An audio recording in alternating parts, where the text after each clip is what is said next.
Hey there, and welcome back to Real Estate Renovators, the show that's designed to help real estate agents navigate through the proverbial shitstorm and get out the other side. My name's Jason Cunningham, and I'm pretty pumped to have you guys back on board with us. Today, as always, I'm joined by my fellow co-host, Chanel, the number one recruiter in this country. How are you, Chanel? I'm well, Jace. Yourself? Going okay for a young bloke? Good. Very good to hear. Pistol Pete, our virtual guru in the sky. How are you, Pete? Hey team, good thanks Jace, how are you mate? Yeah, really good, pal. And finally, our Persian princess, the legal eagle, Big Rexy. How are you, Rex? Fabulous, mate. Yourself? Going okay. I'm looking forward to today's episode. Today's episode, we've got a special guest with us, Daniel Diacisi from Noel Jones in Manningham. Daniel was an independent agent for 20 plus years, I believe, and has moved on to join a franchise group. And from there, he's got great opportunities, and he's been an auctioneer on the block as well. And we want to talk to him about the transition from being an independent to a franchise group and the benefits of that as well. So Daniel, welcome to the show. Thanks for having me, Rex. Great to see you. Always a pleasure. Thank you. And you, Jace? Nice to see you today. Yeah, thank you. I'm feeling a bit fresher than last time I saw you, obviously. Dan, first question I've got, and I know it's on the tips, T-I-P-S, tips, of everyone's lips. How does this show compare to the block? Obviously, the casts aren't quite as good. But Yeah. on the block, I mean.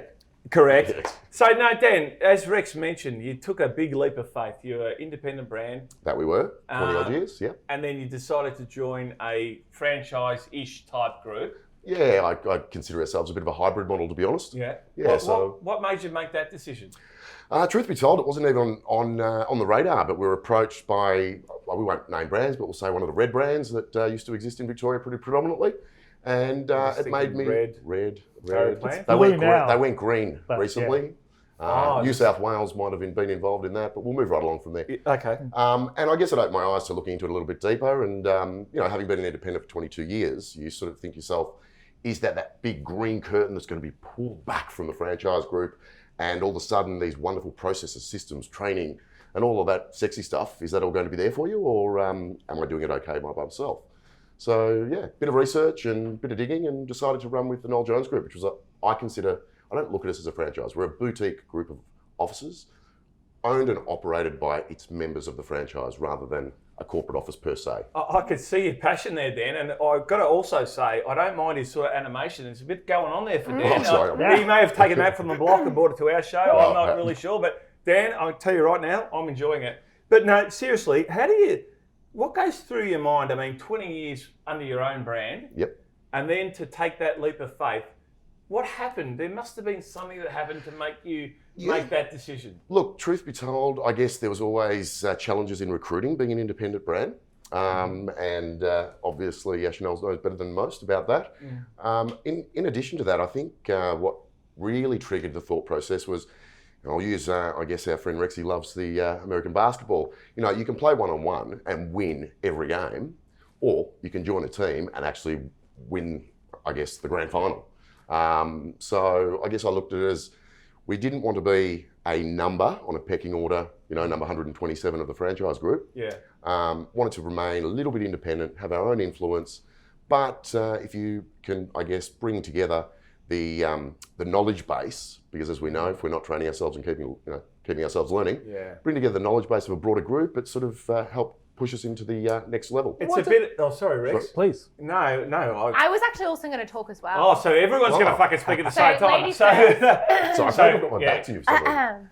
What I was going to ask was, sorry boys, Please. ladies first. So what I was Always. going to ask was, so you mentioned that you wanted to join, the Noel Jones Group because you mentioned, recruiting and retaining talent or attracting talent is a lot more attractive when it's a franchise group. How has that been since transitioning? What have you found the changes or the benefits of joining a franchise group and then attracting talent to your business? Well, I guess, this day and age, everybody's looking for a career path. They're not looking for a job. Yeah. And as an independent, that was effectively an abbreviation of my surname, if we bring somebody on that, is very talented and in their own right, a great agent, you could they'd look to themselves and say, well, I'm only ever going to play second fiddle to the guy that sits in the office with the surname on the front door, versus, a network of 8 or 9 offices that we are at the moment, where we, we'll branch out. We've recently done this with one of our outer eastern suburbs offices, had a great sales team, popped them into a new satellite office further out in the east, and given them a career opportunity. So it's certainly assisted, absolutely. Brilliant.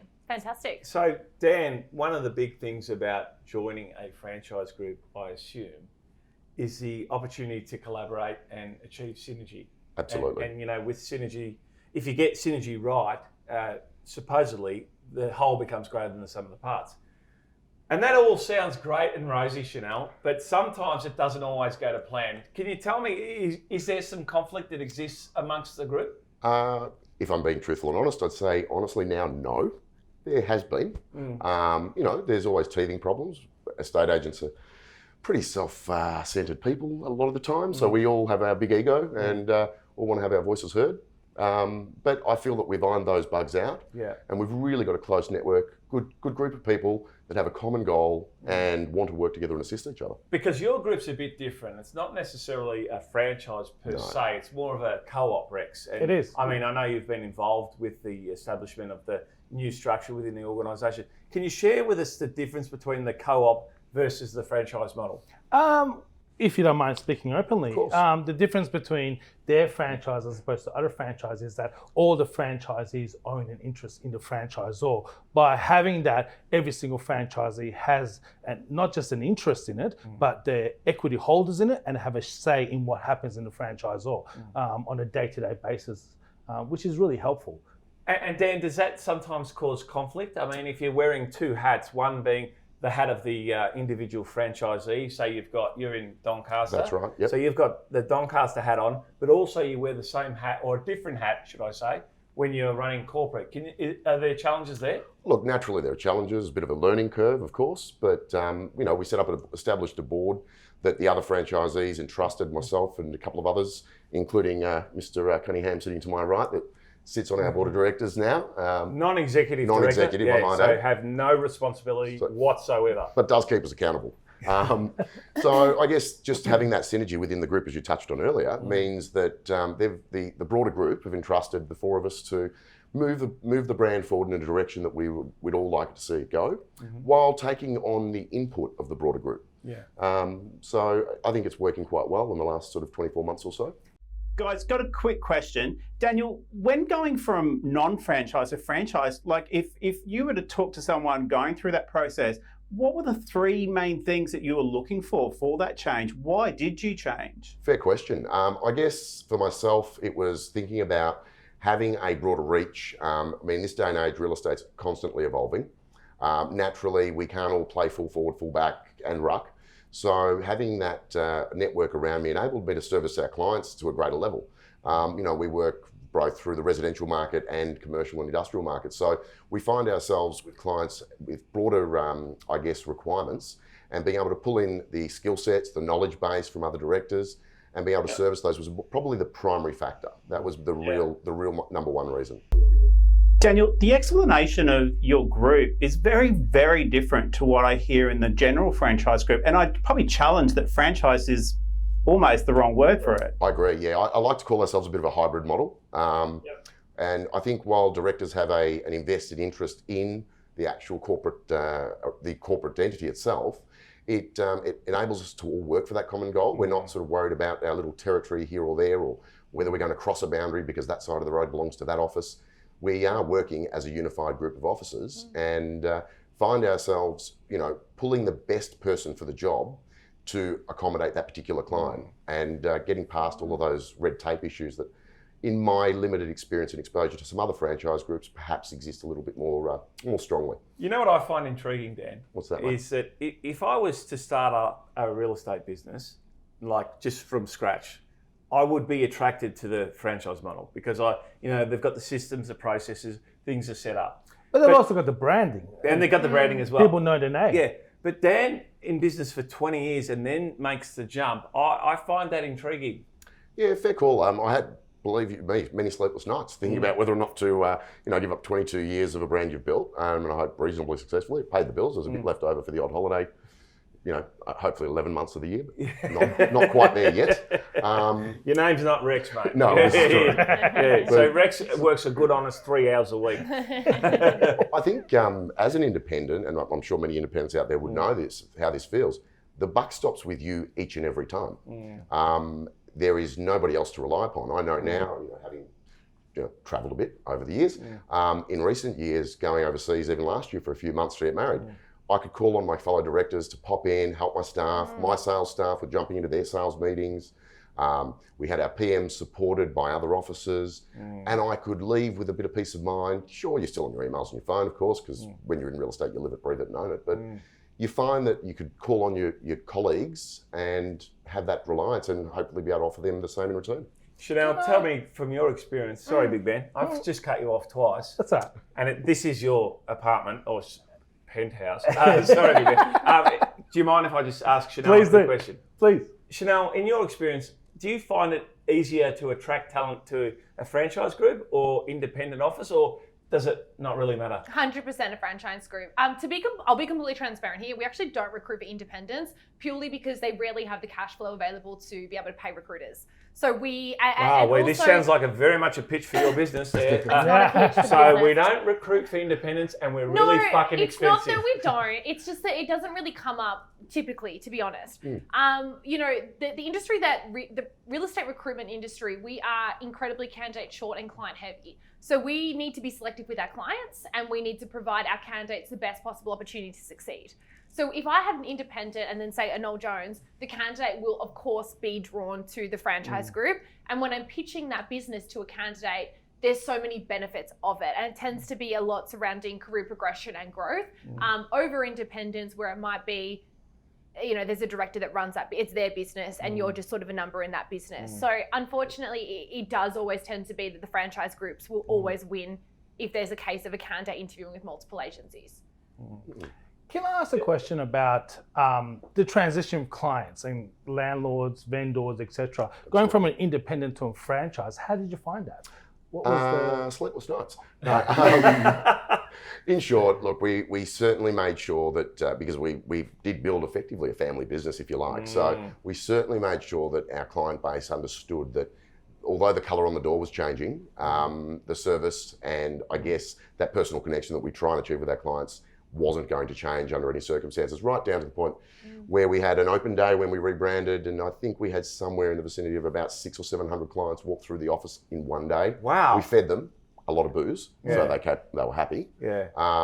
And just made sure that they realised that the same core structure of the people behind the office hadn't changed at all. And I guess, Dan, you probably had to sell to them like the benefit of why you left, a CC Real Estate to Noel Jones. There must have been some added benefit, not for you per se, but more for the customer. I thought you meant for my bank balance. Sorry, because it hasn't benefited. No, just kidding. Look, absolutely. We, obviously we tried to encourage them to understand that by having a broader network, I mean, just I can refer to something that happened this morning. One of our Baldwin boys happened to be working with a client for a property that we were trying to market and sell out in Doncaster. I've received an SMS this morning, offer's been signed, I'm sitting here. I wouldn't have been able to do that if I was an independent. Yeah. So. What about other opportunities? I know you've been an auction on the block before. Would that have happened if you were independent, you think? Probably not. I don't know why it did happen, truth be told, but no. I can tell you why. Your voice is outstanding. Honestly, I could listen to that all afternoon. Oh, not many people could, mate. So I'm actually really enjoying it, to be honest. Yeah, look, with the block, we sort of fell into the position, I guess. Had a call up, and one thing led to another, a bit of an interview process, etc. And even with that, if I was an independent, just to give you an idea, and unfortunately this year with COVID, of course, there weren't the tens of thousands of people out in the street, those very enthusiastic fans that wanted to go through the homes.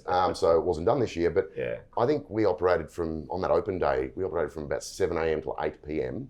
And we had about 55, 60 staff rotate through the day because you had to have people in every room, etc. As an independent, it would have been impossible for me to service that. Yeah. Where do I get those people? Good point. And I guess having been a part of a network that was respected probably gave me a better opportunity, or at least a look at, when it came to being chosen to conduct one of the auctions in 2017. Now, Dan, you and I have known each other for a while. One of the questions I want to ask you is, you took over, your father started your business, and, all of us boys, including you, but for a lot of guys, one of the things that we look up to, or what we try to achieve, is to get the approval from our dad, And I'm, without getting too deep, and I know Pete's already starting to weep there, so just wipe that away, big boy. But that's obviously, was that a big challenge for you to like step into your father's footsteps? And I know there's a lot of people in the industry that do that. How did you combat that sort of challenge? Well, I guess, to be honest, I just knew as a 10, 12-year-old running around putting up my old man's open boards and auctions and standing back and watching people paying attention while I was doing an auction, just made my decision cemented about 10. Yeah. Then obviously he'd actually semi-retired before I got in, and sort of, I guess, probably re-engaged to give me an opportunity, truth be told. Yeah. And yeah, working with your father for 20 years, he hasn't been working for the last few years, but for say 20 years, certainly presented challenges, but we're best friends, we get along great.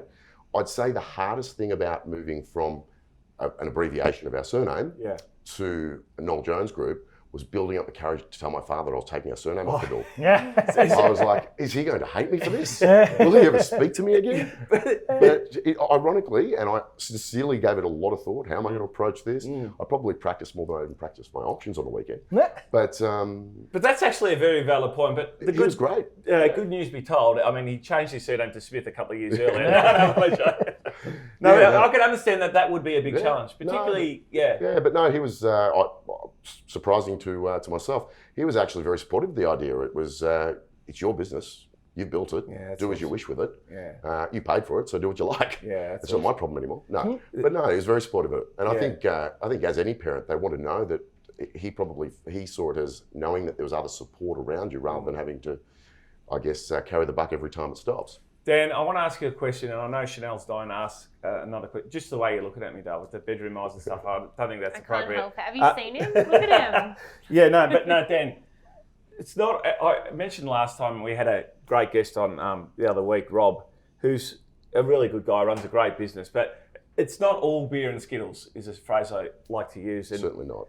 The last sort of 9 months, I mean, tell me how mentally you've dealt with that. How have you engaged with your team? How have you engaged with your potential customers? Because there's not too many boards going up in March, April, May, June. No, look, it was certainly a challenge none of us had ever faced before, that's for sure, Jace. But I guess that was one of the things that attracted me to the Noel Jones Group. Because we are only a boutique group, we're very nimble. We're not shifting the Titanic. So for us to implement new digital strategies, for us to implement new lines of communication, we had an upgrade of the website, ironically, and a rebrand right through that period, which certainly made it challenging, unplanned, I might add. But those moves were very swift because we are a nimble group, running a speedboat rather than the Titanic, ultimately. We managed to engage with our staff and, like all of us, become very familiar with Zoom this year. And even stick your Zoom up your jumper. I've had a guts full of it, to be honest. Well, Pete's pretty except Pete, I'm actually enjoying our Zooming. But I'm just missing out on the mimosas. Well, you couldn't get one anyway because Chanel's knee deep in it, to be honest. So, Pete, in your experience, you and I spoke about this off air before, about the growth and development during tough times. What do you reckon the number 1 or 2 strategies are during a period where there's not much action going on? I mean, like real estate is all about activity and behaviour. Dan spoke about the rebrand of the organisation, but also the redevelopment of their website. What are some of the other things that you've seen your clients do during this time? I think the silver bullet in all of these times has been communication, like on every level, and communication, I believe, is a word or something that people downplay and underutilize. And in everything that has happened, keeping a high touch, high communication with all your stakeholders, I think is something that's been invaluable. And Daniel, I'd probably just like to touch on, with the communication of your staff, what happened when you actually chose going to a franchise group? Because you've spoken about your family, your customers, and yourself, but how did you handle that discussion with your staff that had been with you for so long? Yeah, look, very, very good question, and we're very lucky to have had a number of staff. One of my staff members been with me 19 years now, and another one 11. So we've had some, and 3s and 5s and all of that in between. So I guess we sat them down and explained to them the opportunity and the career progression and the fact that, whether it's something, and a lot of agents sort of get, I think, stuck on the sales team, which is absolutely important. But, my trust accountant administrator, just to be able to pick up the phone and ring one of the other trust accountants from one of the other offices when she's having an issue, rather than ring that support line or put in a ticket request, and jump on the phone and say to, Mary Smith, whoever it might be, I'm having this issue, how do you tackle that one? That sort of support throughout the Noel Jones Group has really been invaluable for us. And the staff have embraced it, they really have. Prior to becoming Noel Jones, how many team members did you have? We were sitting at around, I'm trying to remember, 11? 11, and now you're at about 17. 16, 17? Yeah. Yeah, thereabouts. Are And you look, just doing the calc in your head about the comms? About the comms, I'm like, Right. should I call him on Monday Yeah. and really No hassle doubt. him? Yeah, no, You know what I mean? we actually, I happily say, even throughout this period, we've hired one. Which recruiter did you use? Oh, It now was she's gonna actually turn. it was actually a referral. Don't worry. I didn't I'm give you kidding. that. Can we put the aircon in here? I'm getting nervous. No, it was Like gonna unleash. Actually, a referral, to be honest, from somebody that was selling out of their rent roll. Okay. A gentleman in the Outer East Phew, that good had to know. a great staff member that he saw value and sort of approached us and said, look, unfortunately, they're not going to keep our whole team. So we've hired him. We're currently seeking, and we might need to chat about this afterwards, a couple more. So we found throughout COVID, as much as yes, turnover and income and all of that was all affected, because we kept engagement, training. We've got this week. We've got Nick Maxwell speaking to the team just about leadership. Throughout COVID, we had an awards night via Zoom. Everybody got a bottle of champagne. We had a Dave, what's his name? Some comedian. Thornton. Yeah, that was him. I had a comedian jump in just to entertain the staff. And hang shit on the chairman. And hang shit on you, that's about right. So we made sure we kept them engaged because obviously, I'm sure Chanel, you'd say, tell us more than anybody in the room.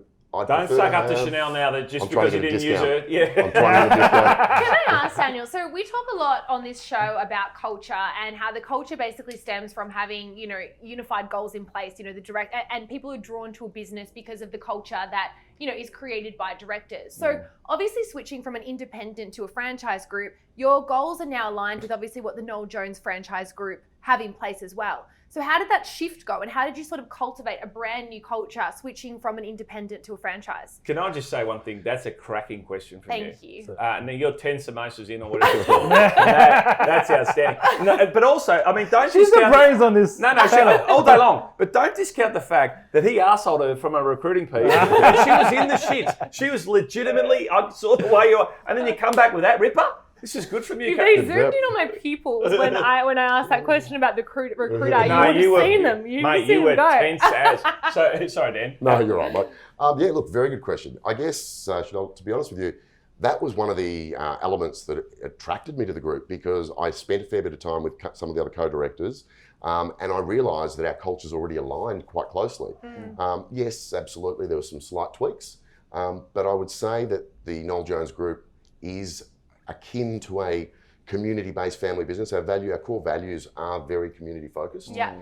And being, having the directors around a table for lunch, as often as we can, not during COVID, of course, keeps us all aligned. Yeah. I don't mean to discredit any other franchise group because I haven't had the opportunity to work with them. But I can't imagine how you'd have 127 directors sitting around for lunch. Yeah, very true. So there'd be, I think, some vast differences in cultures in perhaps some of the other groups. Whereas I think we're pretty in tune, I think. Especially these days, you'd agree, Jace? I would think so, big man. And I probably influence a bit of the culture, push my agenda a little bit, maybe. So Rex, I find it interesting that, Dan comes from, himself, it was a family business, him and his old man.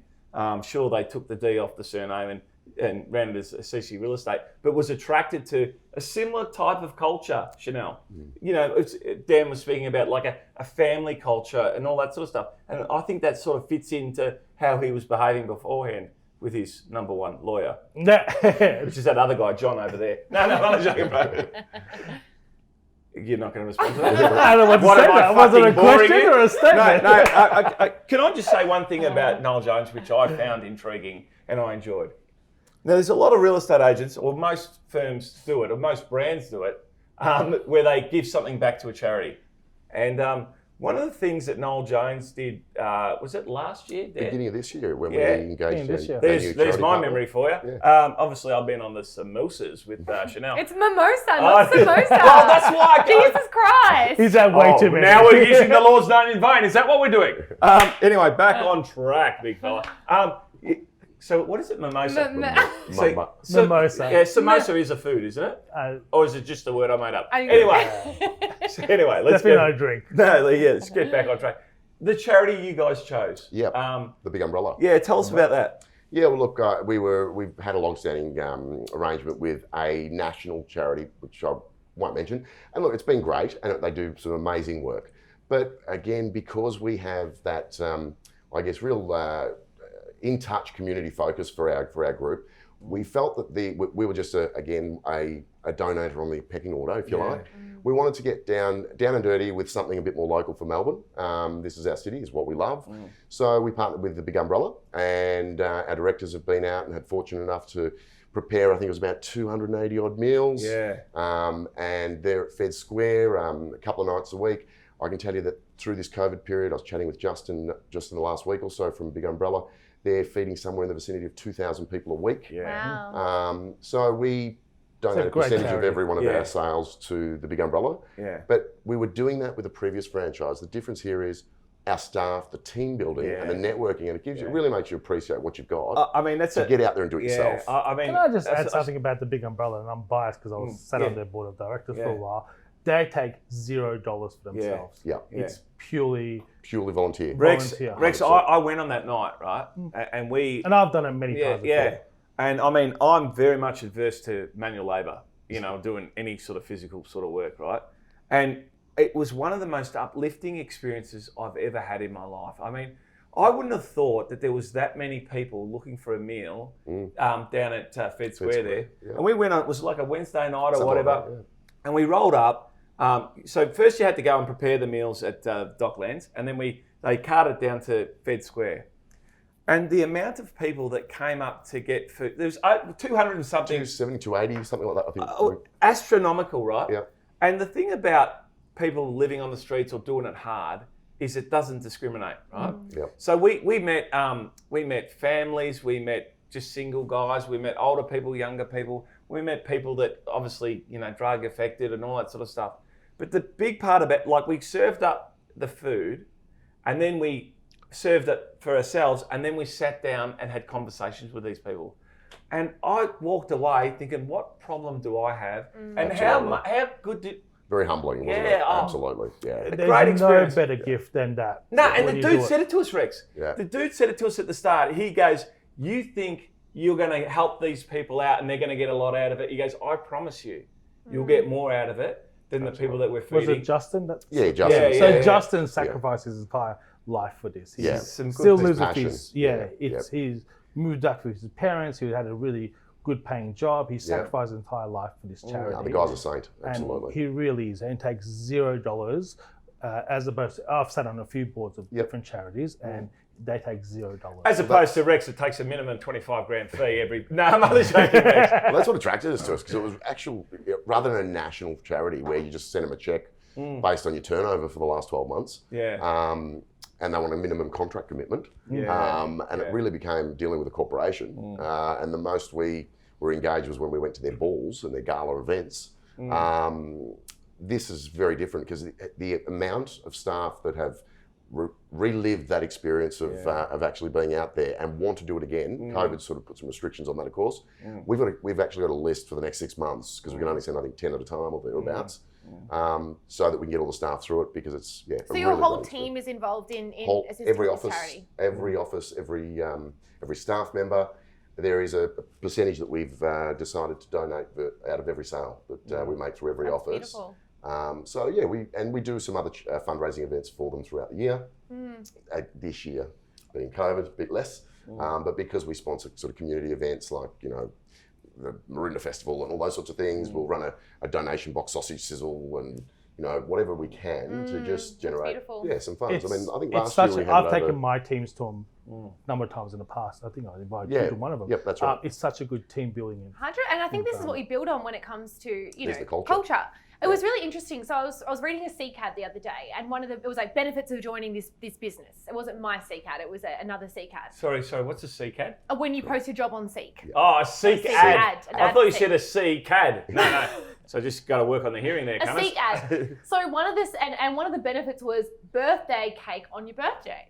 And I was laughing. I was like, that's ridiculous. That's your benefit of joining your business is a birthday cake on your birthday. Wow. Anyway, so I'm out that night, I'm chatting to one of my friends and I'm laughing about it.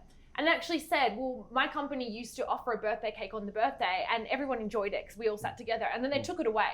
And from there, the culture started to disintegrate because we realized we were not really part of anything. No one really cared. Yeah. So when I hear things like this, when, you know, every person in this business is involved with something bigger, or it's bigger than a birthday cake, this cultivates culture. And that is something that you can't, you know what I mean? Absolutely. You might not have when you're an independent business because you don't know. It starts with the birthday cake, to be honest. It does, doesn't it? Our policy for birthdays is you get to choose the lunch for the staff for your day. Now, whether that's a boardroom lunch. It's not. We're not taking everybody into Crown at Rockpool every week, but, of course. Which would be lovely if we could. But whether it's, would you like, to have a dessert afternoon and have a dessert platter in the boardroom? Would you like to have an antipasta platter? Whatever it might be, and it's acknowledgement. Just to have that you bonding, appreciate them. Yeah. Turn the phones onto auto answer and have an hour to yourselves and actually not talk about. We refuse to talk about work during those birthdays. It's a funny thing because Pete and I were just talking about this last weekend, Pete, about the importance of having rituals within your business. And what I'm hearing from Chanel and her girlfriend, that they took the birthday cake away from them, as opposed to Dan talking about this ritual. Can you share with us your experience, Pete, on the importance of having rituals within an organisation? I think we spoke about this 2 episodes where we've got behaviours, and behaviours start with, as you say, simple things with connection and connecting with your team and actually having things that actually, I suppose, make sure that happens on a regular basis. And, interestingly, it's not about the birthday cake, as you just said, it's actually about the connection with your team. And, having those small things on a regular basis maintains that. And I think also what we said previously about culture is it's something that it just can't happen sporadically. You need to do it on a regular basis. So, yeah. It's funny, it's not just with your people, it's with your customers, it's with all your stakeholders. With your community. Yeah, it's what people really want is people want you to care, right? Yeah. It's irrespective of whether you get the cake from, or you know what I used to love is those McDonald's ice cream cakes. Remember how good were they? Like, remember back in the old days when they still make them. Yeah, they're the CUDA. They're the #1 cake, right? Anyway, just digressing a little bit, but it's all about, do we care? Absolutely. And you can do a flippant thing and do a random card, or you can text a I client. don't think you can fake care though. You actually need to care. That's what I mean, bro. And that's what I'm saying. And like what I said last episode, the #1 reason someone will leave a job, and this is over years and years and years of interviewing people, is because of the culture. And it's not always to do with money. And when I ask, what is it about the culture? Like, they don't care. They don't care who you are as a person. They don't acknowledge the work that you do. Like, salary plays a part, and franchises play a part, and there's so many things that play a part. But what it really comes down to is, are they appreciated, and does their director care about them as a person? Everybody wants to feel a part of something. Correct. We all do, in all parts of our life, in all aspects. Daniel, did your culture change when you joined? Look, I'd say the culture evolved. I wouldn't call it change, personally. It evolved probably because it incorporated a larger number of people, 11, 12 to 100 and whatever it is, 130 something that are floating around the group. But it was a positive change in that I think my group, in my little world, became a smaller sum of a bigger picture and felt like they were part of something greater. So that was an evolution of the culture. And these award nights and etc. Has that helped? Training events and things like that? The training is, I would say, second to none in that being able to just offer people that career progression, as we touched on earlier, and knowing that they have a structure ahead of them rather than myself and a PA trying to run around and put together a bit of a training program for the next 6 months and, scrapping it together so that we offer people something. We sit down and, as Jace knows, spend, quite a bit of time, energy and money in setting up a plan for the 12-month period so that our staff can sit there and say, this is where I want to be in 12 months. And I'm going to have these tools at my disposal financially, to be able to you bring mentioned money of training. Has financially has it affected you because you're spending more money on franchise fees and training fees and stuff like that? Has it been detrimental or has it been positive? Oh, look, you'd have to ask my accountant, but no.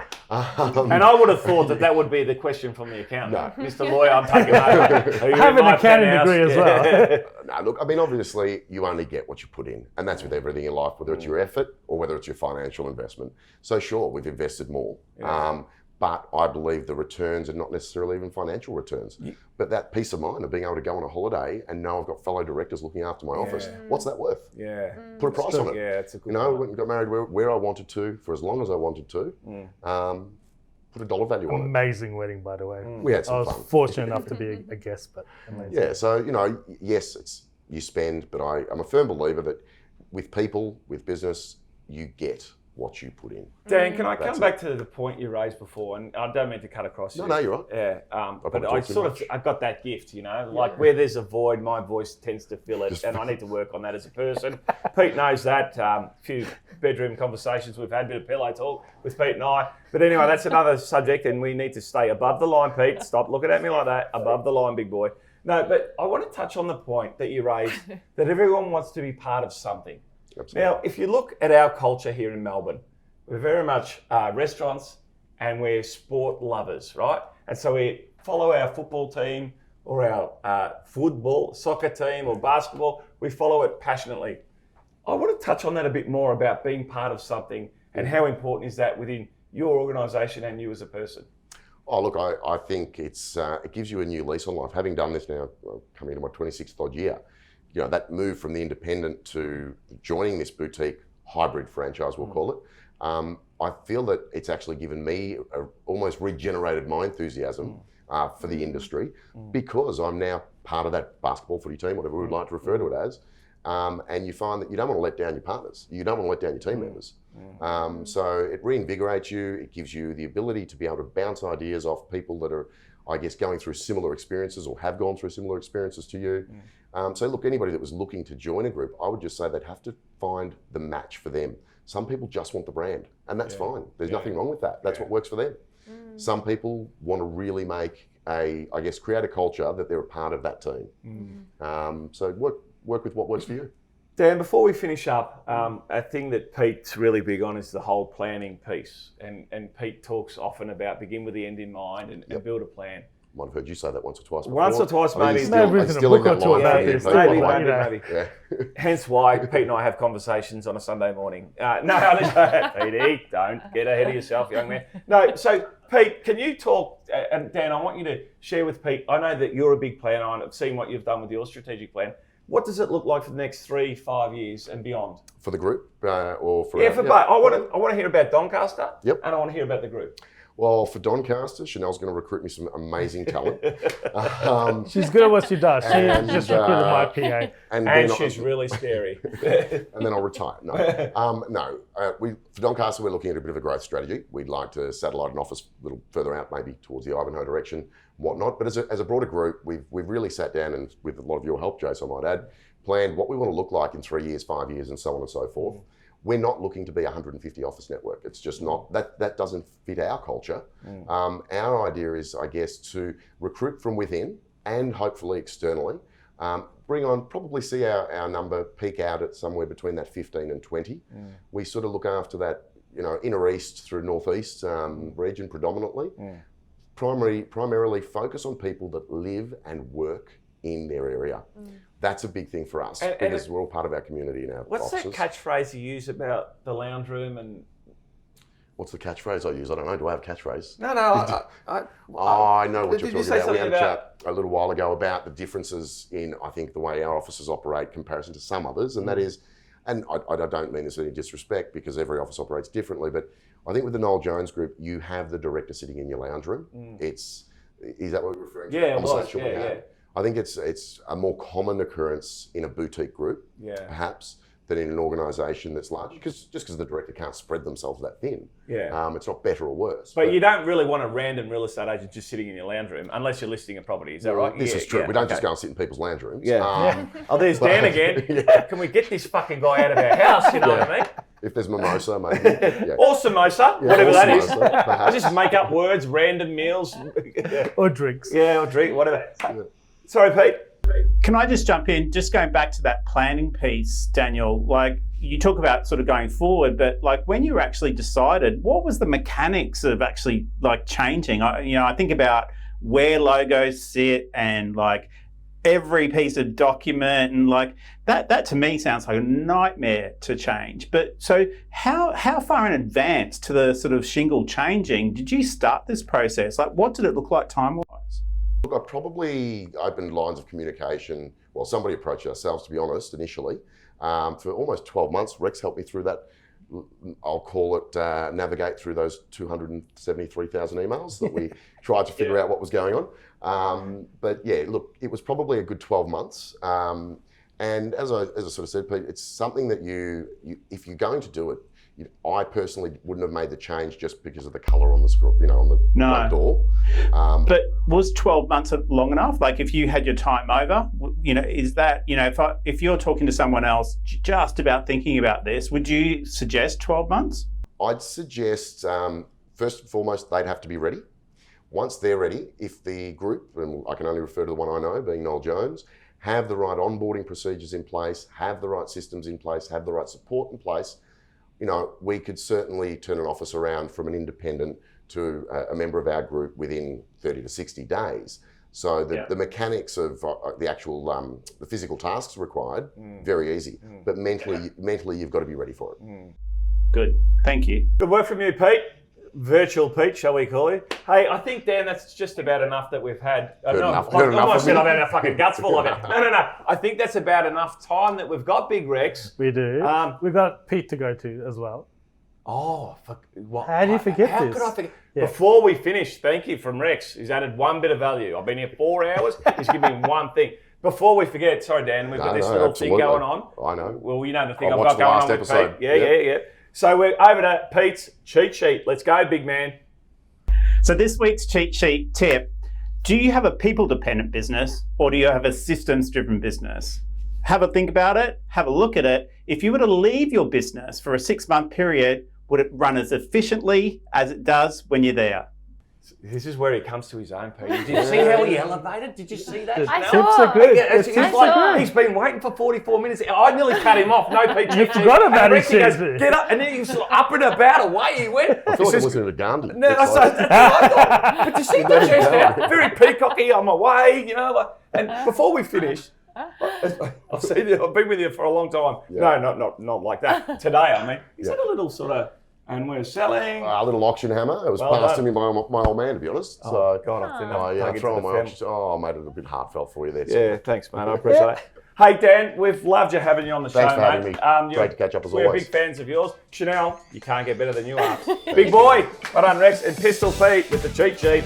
Gee, you're coming to your own, big man. Thank you, Dad. See you next week, guys.